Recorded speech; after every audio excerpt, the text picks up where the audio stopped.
Hello everyone, easy physics by N K channel पर आप सभी बच्चों का एक बार पुनः स्वागत है।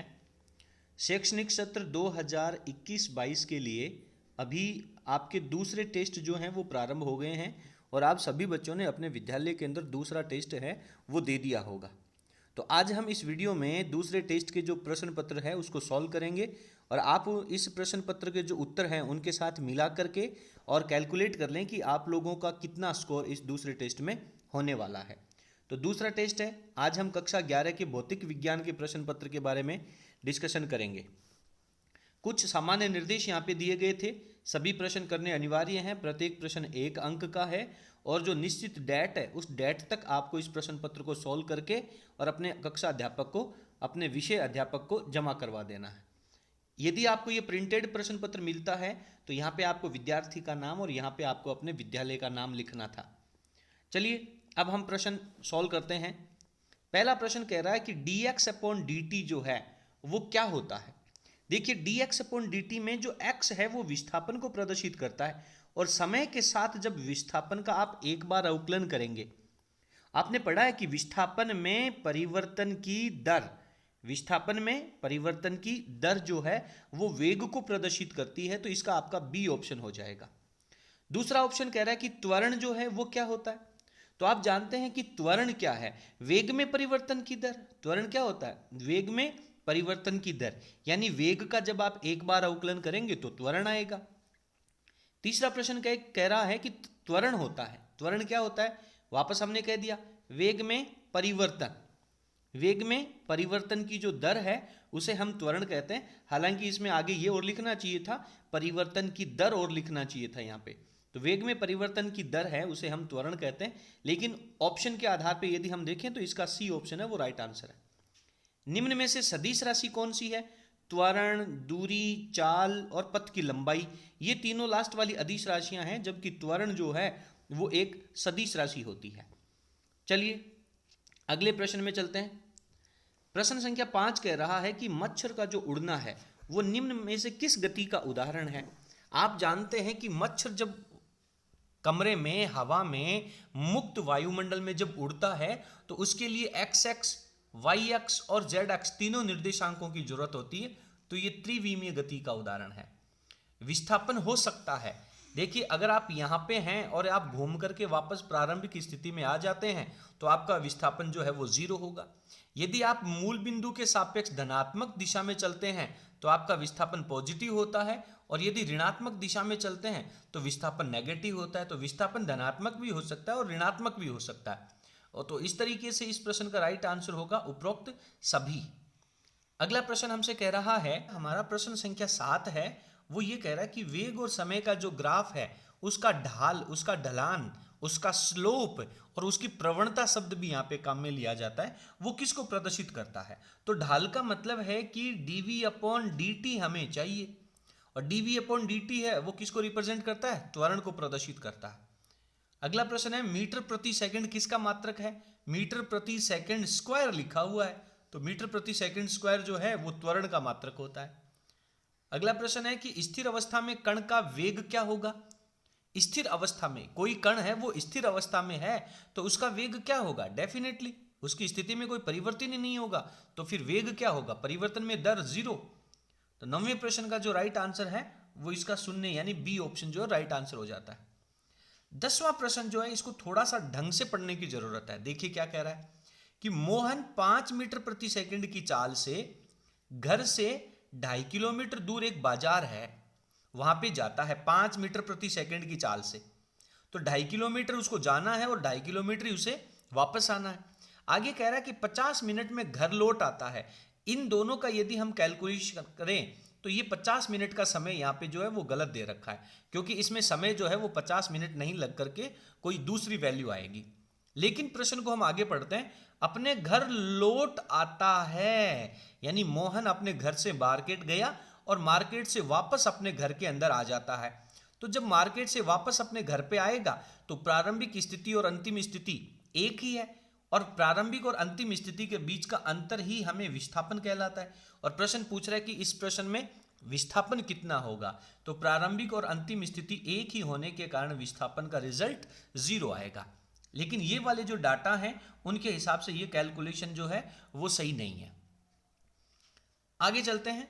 अगला प्रश्न बहुत महत्वपूर्ण है कि कोई शराबी है, वो तंग गली में 5 कदम आगे बढ़ता है और 3 कदम पीछे जाता है, और फिर 5 कदम आगे जाता है और फिर 3 कदम पीछे आता है। इस तरह से वह चलता रहता है। हर एक कदम है वो 1 मीटर लंबा है। यानी यहाँ पे कोई व्यक्ति है, यहाँ पे कोई शराबी है, वो आगे की तरफ जाता है, 1 2 3 4 और 5 कदम लेता है और फिर वापस 3 कदम पीछे आता है। तो 1 2 और 3 कदम वापस पीछे आ जाता है। तो इस तरह से टोटल 5 और 3 8 कदम वो चलता है, और 8 कदम में हर एक कदम 1 मीटर लंबा है और एक कदम में 1 सेकंड का समय लगता है। तो 8 कदम ये टोटल दूरी तय करता है। लेकिन विस्थापन कितना होगा? विस्थापन तो 2 मीटर का ही आया।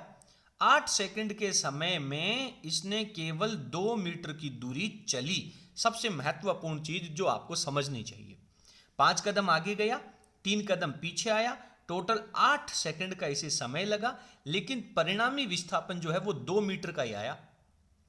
इसी तरह से वो गति करता है।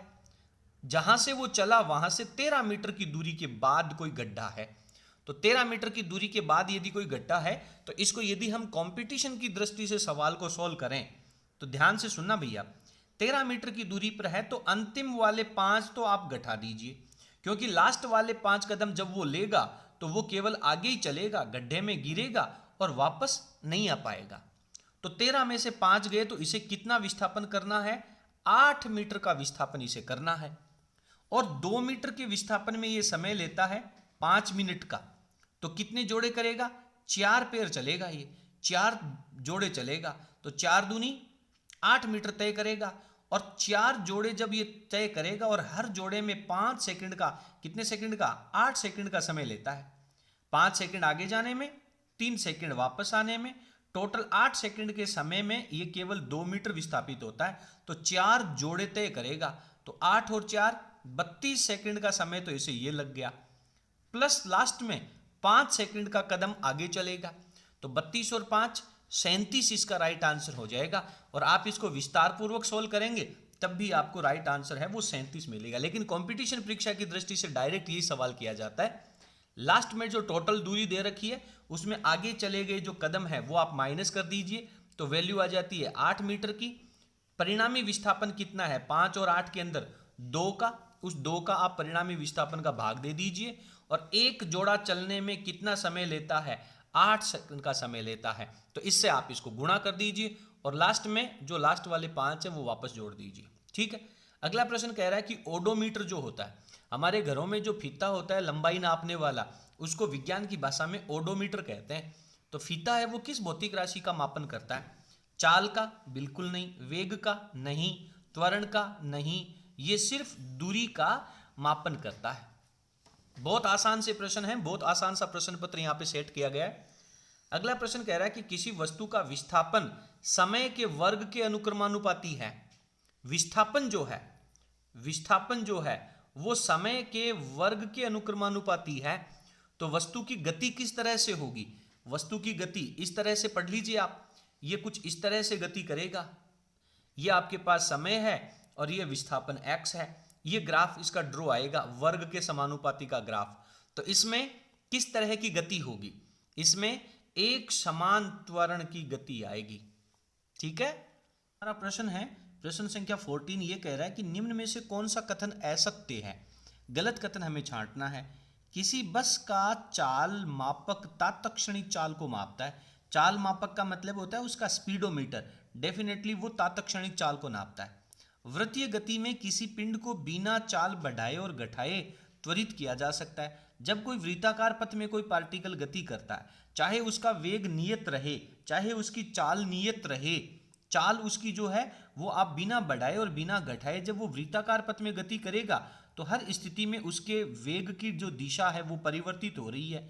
यानी वेग एक सदिश राशि है, तो उसके परिमाण या दिशा में से कोई भी एक संख्या भी बदलेगी तो उसे अपन परिवर्तन मानेंगे। तो वेग जो है वो उसका हर स्थिति में बदल रहा है। चाल उसकी नियत है, लेकिन वेग की दिशा बदलने से उसका वेग हम परिवर्तित मान सकते हैं। और वेग यदि परिवर्तित होगा तो डेफिनेटली इसके अंदर त्वरण उत्पन्न होगा। तो ये कथन भी सत्य है। वर्षात की जो बूंदें होती हैं वो एक समान त्वरण से गिरती हैं, उनके ऊपर तो गुरुत्वीय त्वरण लगता है, तो एक समान त्वरण से गिरती हैं। किसी समान त्वरित वस्तु का तात्क्षणिक वेग शून्य हो सकता है। किसी समान त्वरित वस्तु का जो तात्क्षणिक वेग है वो जीरो नहीं हो सकता। तात्क्षणिक वेग का मान कुछ ना कुछ तो रहेगा, तो ये इसका लास्ट स्टेटमेंट जो है वो गलत उत्तर है। अगला प्रश्न कह रहा है कि कोई पिंड है वो 5 मीटर पूर्व की ओर चलता है, ठीक है सर। उसके बाद में 12 मीटर ऊपर उत्तर की तरफ चलता है, ठीक है सर। ये 12 मीटर चल गया, ये 5 मीटर चल गया। पिंड की चली गई दूरी कितनी होगी भैया? पथ की लंबाई होती है दूरी, तो पथ की लंबाई कितनी होगी? 5 और 12 17 हो गई। तो ये दो ऑप्शन तो गलत है, इन दोनों में से कोई एक सही होगा। आगे कह रहा है कि विस्थापन तो ये सीधी दूरी है, तो सीधी दूरी है तो हम क्या निकाल लें? समकोण त्रिभुज का कर्ण निकाल लें। तो कर्ण कितना होगा? 13 मीटर आएगा, तो 17 और 13 मीटर इसका राइट आंसर हो जाएगा। यदि दो भौतिक राशियों को परस्पर आरेख के द्वारा एक सरल रेखा हो तो दोनों राशियां क्या होंगी? दो भौतिक राशियां हैं, वो परस्पर आरेख एक सरल रेखा में प्राप्त होता है। सरल रेखा में जैसे v और i के बीच का ग्राफ एक सरल रेखा में प्राप्त होता है, तो वो दोनों एक दूसरे के अनुक्रमानुपाती या इसे समानुपाती शब्द भी काम में लिया जा सकता है। आगे कह रहा है कि m0 L1 t-1 किसकी भौतिक राशि है? तो ये तो मीटर अपॉन सेकंड हो गया, और मीटर अपॉन सेकंड किसका मात्रक होता है? डेफिनेटली चाल का मात्रक होता है। आगे चलते हैं, कह रहा है कि d2x अपॉन dt स्क्वायर, देखिए d2x अपॉन dt स्क्वायर जो है वो ये कह रहा है कि पहले तो आप विस्थापन का समय के साथ एक बार अवकलन करें और फिर उसका फिर एक बार समय के साथ और अवकलन करें। इसे कहते हैं समय के साथ विस्थापन का 2 बार अवकलन। तो पहली बार जब आप अवकलन करेंगे तो आपको क्या मिलेगा? वेग मिलेगा, और फिर वेग का समय के साथ एक बार और अवकलन करेंगे तो आपको त्वरण मिलेगा। तो इस प्रश्न का राइट आंसर है वो सी ऑप्शन हो जाएगा। अगला प्रश्न कह रहा है कि एक गेंद को ऊर्ध्वाधर ऊपर की ओर 19.6 मीटर प्रति सेकंड के वेग से फेंका जाता है, यानी प्रारंभिक वेग है वो इसका 19.6 हो गया u का मान। गेंद अधिकतम ऊंचाई, जब अधिकतम ऊंचाई पे जाएगी तो इसका अंतिम वेग कितना हो जाएगा बेटा? 0 हो जाएगा, लास्ट वेग इसका 0 हो जाएगा। कितने समय में पहुंचेगी? t का मान हमें निकालना, सेकंड का मान हमें निकालना है, तो गति का पहला समीकरण लगा दो, v बराबर u प्लस at। v का मान हो गया 0, u का मान हो गया बेटा 19.6, और ऊपर की तरफ जाएगी तो पृथ्वी का गुरुत्वीय त्वरण तो नीचे की तरफ लगता है, तो यहाँ पे g का जो मान है वो माइनस में 9.8 लगेगा, और साथ में t है। ये माइनस की वैल्यू दूसरी तरफ जाएगी तो प्लस में हो जाएगी, और ये जो 9.8 है वो दूसरी तरफ जब चले जाएगा तो ये इसके डिवाइड में आएगा। तो 19.6 में 9.8 से जब आप डिवाइड करेंगे तो भाग कितनी बार जाएगा? 2 बार जाएगा, तो 2 सेकंड का समय उसे अधिकतम ऊंचाई तक पहुंचने में लगेगा।